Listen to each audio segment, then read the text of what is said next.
ಬೆಂಗಳೂರು ಬೃಹತ್ ಆಗಿ ಬೆಳೀತಾ ಇದೆ. ಹಾಗೆ ಬಿಬಿಎಂಪಿ ಕೂಡ ದೊಡ್ಡದಾಗ್ತಾ ಇದೆ. ಬೃಹತ್ ಬೆಂಗಳೂರು ಮಹಾನಗರ ಪಾಲಿಕೆಯನ್ನ 5 ಹೋಳಾಗಿ ಮಾಡಲು ರಾಜ್ಯ ಸರ್ಕಾರ ಮುಂದಾಗಿದೆ. ಅಂದರೆ 5 ನಗರ ಪಾಲಿಕೆಗಳಾಗಿ ವಿಂಗಡಣೆ ಮಾಡಲಾಗ್ತಾ ಇದೆ. ಜಿಬಿಜಿಎ ಗ್ರೇಟರ್ ಬೆಂಗಳೂರು ಆಡಳಿತಕ್ಕಾಗಿ 2024ರಲ್ಲಿ ಬಿಬಿಎಂಪಿ ಪ್ರದೇಶವನ್ನ ಗ್ರೇಟರ್ ಬೆಂಗಳೂರು ಪ್ರದೇಶ ಅಂತ ಗುರುತಿಸಿ 2025ರ ಮೇ 15ರಂದು ಸರ್ಕಾರ ಘೋಷಣೆ ಮಾಡಿತ್ತು. ಅದೇ ಗ್ರೇಟರ್ ಬೆಂಗಳೂರು ಪ್ರದೇಶದಲ್ಲಿ 5 ಮಹಾನಗರ ಪಾಲಿಕೆಗಳನ್ನ ಮಾಡಲು ರೆಡಿಯಾಗಿದೆ. ಅದರಲ್ಲಿ ಬೃಹತ್ ಬೆಂಗಳೂರನ್ನ ತಿರ್ಗಾ 5 ಭಾಗ ಮಾಡಲು ಈಗ ಸರ್ಕಾರ ಮುಂದಡಿಯಿಟ್ಟಿದೆ. ಈ 5 ನಗರ ಪಾಲಿಕೆಗಳ ರಚನೆಯಲ್ಲಿ ಏನಾದರೂ ಲೋಪದೋಷ ಇದೆಯಾ ಅಥವಾ ಏನಾದರೂ ದೂರು ದುಮ್ಮಾನಗಳು ಇದೆಯಾ ಅಂತ ಆಕ್ಷೇಪಣೆಗಳನ್ನು ಸಲ್ಲಿಸಲು ಸಾರ್ವಜನಿಕರಿಗೆ ಅವಕಾಶ ಕಲ್ಪಿಸಲಾಗಿದೆ.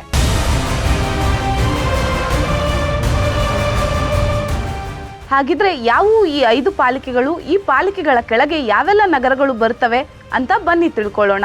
ಬಿಬಿಎಂಪಿ ವ್ಯಾಪ್ತಿಯಲ್ಲಿ ಹೊಸ ಹಾಗೂ ಬೃಹತ್ ಆಡಳಿತಾತ್ಮಕ ಸುಧಾರಣೆಗೆ ರಾಜ್ಯ ಸರ್ಕಾರ ಮುಂದಾಗಿದೆ. ಗ್ರೇಟರ್ ಬೆಂಗಳೂರನ್ನ 5 ಪ್ರತ್ಯೇಕ ಪಾಲಿಕೆಗಳಾಗಿ ವಿಂಗಡಿಸಲು ಸಚಿವ ಸಂಪುಟ ಅಫ್ತು ಎಂದಿದೆ. ಬೆಂಗಳೂರು ಭಾರತದ ಐಟಿ ರಾಜಧಾನಿ.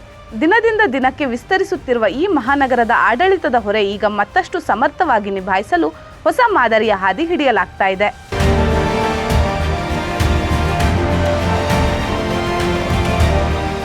ಈಗ ಬೃಹತ್ ಬೆಂಗಳೂರು ಮಹಾನಗರ ಪಾಲಿಕೆಯನ್ನ 5 ಉಪಪಾಲಿಕೆಗಳಾಗಿ ವಿಭಜಿಸುವ ಪ್ಲಾನ್ ಚರ್ಚೆಗೆ ಬಂದಿದೆ. ಇದರ ಉದ್ದೇಶ ನಗರ ಆಡಳಿತ ಹೆಚ್ಚು ಪರಿಣಾಮಕಾರಿಯಾಗಬೇಕು, ಸೇವೆಗಳು ಸ್ಥಳೀಯ ಮಟ್ಟಕ್ಕೆ ನೇರವಾಗಿ ತಲುಪಬೇಕು ಎಂಬ ಉದ್ದೇಶವನ್ನ ಇಟ್ಟುಕೊಂಡು ಈ ಯೋಜನೆ ನಿರೂಪಿಸಲಾಗ್ತಿದೆ ಎಂದು ಸ್ಪಷ್ಟಪಡಿಸಿದೆ. ಪರಿಗಣನೆಯಲ್ಲಿರುವ 5 ಉಪಪಾಲಿಕೆಗಳು ಪ್ರದೇಶಗಳು ಯಾವ್ಯಾವು ಅಂತ ಗಮನಿಸೋದಾದ್ರೆ ಇಲ್ಲಿ ಬೆಂಗಳೂರು ಹೆಸರನ್ನ ಹಾಗೆ ಇರಿಸಿಕೊಂಡು ಉತ್ತರ, ದಕ್ಷಿಣ, ಪೂರ್ವ, ಪಶ್ಚಿಮ, ಕೇಂದ್ರ ಬೆಂಗಳೂರು ಉಪನಗರ ಪಾಲಿಕೆ ಅಂತ ಒಟ್ಟು 5 ಪಾಲಿಕೆಗಳನ್ನ ಮಾಡಲು ತೀರ್ಮಾನಿಸಿದೆ.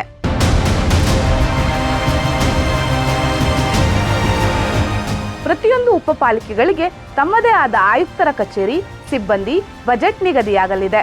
ಇದು ಸ್ಥಳೀಯ ಸಮಸ್ಯೆಗಳನ್ನು ಸ್ಥಳದಲ್ಲೇ ಬಗೆಹರಿಸಲು ನೆರವಾಗಲಿದೆ.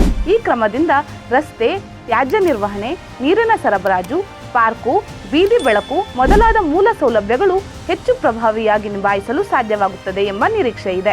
ಈ ನಿರ್ಧಾರ ಕೇವಲ ಆಡಳಿತಾತ್ಮಕ ಸುಧಾರಣೆಯಲ್ಲ, ಇದು ಬೆಂಗಳೂರು ಜನತೆಗೆ ಸಮರ್ಪಿತ ಹೊಸ ನಡಿಗೆ, ಉತ್ತಮ ಸೇವೆಗಳ ಭರವಸೆ. ಆದರೆ ಇವತ್ತಿನ ಯೋಜನೆಗಳು ನಾಳೆಯ ಯಶಸ್ಸಿಗೆ ಸೇತುವೆಯಾಗುತ್ತವೆ ಎಂಬ ಪ್ರಶ್ನೆಗಳು ಉದ್ಭವಿಸುತ್ತವೆ.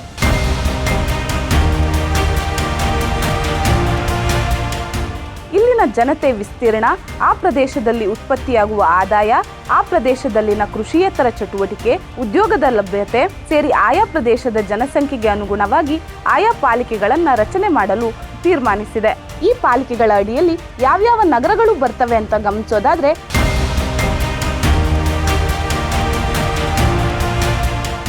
ಉತ್ತರ ಬೆಂಗಳೂರು ಮಹಾನಗರ ಪಾಲಿಕೆ ಅಡಿಯಲ್ಲಿ ಯಲಹಂಕ, ಹೆಬ್ಬಾಳ, ಆರ್ಟಿ ನಗರ ಮತ್ತು ದಕ್ಷಿಣ ಬೆಂಗಳೂರು ಮಹಾನಗರ ಪಾಲಿಕೆ ಅಡಿಯಲ್ಲಿ ಜಯನಗರ, ಬನಶಂಕರಿ, ಬಿಟಿಎಂ, ಪಶ್ಚಿಮ ಬೆಂಗಳೂರು ನಗರ ಪಾಲಿಕೆ ಅಡಿಯಲ್ಲಿ ವಿಜಯನಗರ, ರಾಜರಾಜೇಶ್ವರಿ ನಗರ, ಪೂರ್ವ ಬೆಂಗಳೂರು ಪಾಲಿಕೆ ಅಡಿಯಲ್ಲಿ ಮಹದೇವಪುರ, ಕೆಆರ್ ಪುರಂ, ಕೇಂದ್ರ ಬೆಂಗಳೂರು ಪಾಲಿಕೆ ಅಡಿಯಲ್ಲಿ ಚಾಮರಾಜಪೇಟೆ, ಮಲ್ಲೇಶ್ವರಂ, ಬಸವನಗುಡಿ ಪ್ರದೇಶಗಳು ಆಯಾ ನಗರ ಪಾಲಿಕೆಗಳ ಅಡಿಯಲ್ಲಿ ಸೇರಲು ಯೋಜನೆ ರೂಪುಗೊಂಡಿದೆ.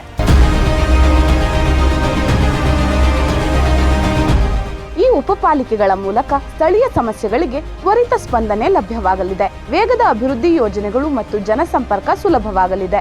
ಹೊಸ ಬಜೆಟ್, ನಿಕಟದ ಅಧಿಕಾರಿಗಳು ಮತ್ತು ಸಮರ್ಪಿತ ಸಿಬ್ಬಂದಿಯ ಸಹಕಾರದಿಂದ ಆಡಳಿತ ಹೆಚ್ಚು ಪರಿಣಾಮಕಾರಿಯಾಗುವ ನಿರೀಕ್ಷೆ ಇದೆ.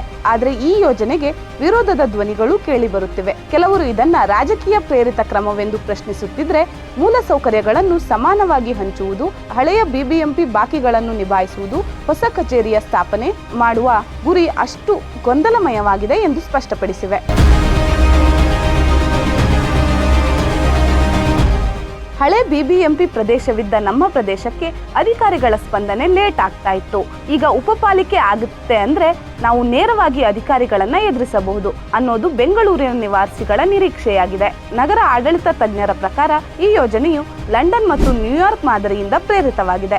ಅಲ್ಲಿ ಕೂಡ ಬೃಹತ್ ನಗರಗಳನ್ನ ಉಪಪಾಲಿಕೆ ಅಥವಾ ಬೋರೋ ಮಾದರಿಯಲ್ಲಿ ನಿರ್ವಹಿಸಲಾಗುತ್ತಿದೆ. ಇಷ್ಟಾದರೂ ಸಹ ಇನ್ನೂ ಹಲವು ಪ್ರಶ್ನೆಗಳು ಸಾರ್ವಜನಿಕರಲ್ಲಿ ಏಳುತ್ತಿವೆ. ವಿಭಜನೆಯೇ ಪರಿಹಾರವೇ ಅಥವಾ ಮತ್ತೊಂದು ಗೊಂದಲದ ಪ್ರಾರಂಭವೇ? ಈ ಯೋಜನೆ ಯಶಸ್ಸು ಸಿಗುತ್ತಾ ಎಂದು ಹಲವು ಪ್ರಶ್ನೆಗಳು ಏಳುತ್ತಲೇ ಇವೆ. ಆದರೆ ಈಗ ಬದಲಾವಣೆ ಆರಂಭವಾಗಿದೆ. ಈ ಬದಲಾವಣೆಗೆ ಬೆಂಬಲ, ಯೋಜನೆ, ಜವಾಬ್ದಾರಿ ಎಲ್ಲವೂ ಒಂದೆಡೆ ಸಿಕ್ಕಾಗ ಮಾತ್ರ ಬೆಂಗಳೂರು ಎಂಬ ಹೆಸರಿಗೆ ನ್ಯಾಯ ದೊರೆಯುತ್ತದೆ ಎಂಬುದಾಗಿದೆ.